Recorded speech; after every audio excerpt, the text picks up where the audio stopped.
Governo Liúsi reunião Conselho de Ministros extraordinária aprova a Carta Competência Máximo para assunto de limitação fronteira marítima na BC-Assina e Nova Iorque.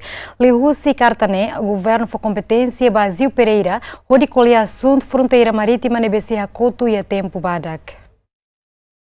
Porta-voz Governo Matias Boabira ratou assunto né foi em reunião Conselho Ministro extraordinário e a Palácio Governo.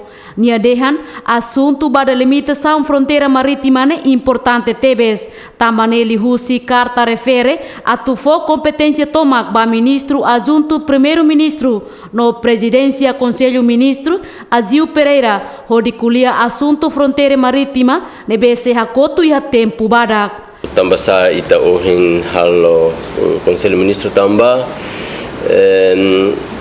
Conselho Ministro mas aprova carta de full power letter atu qualia konaba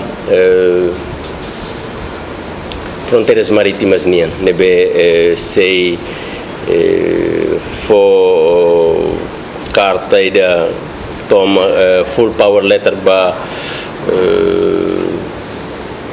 Ministro nebema responsável ne atu bele qualia konaba fronteiras marítimas nebema ka atu prepara narsa no dia 6 de março bele hahu halo assina konaba acordo ne.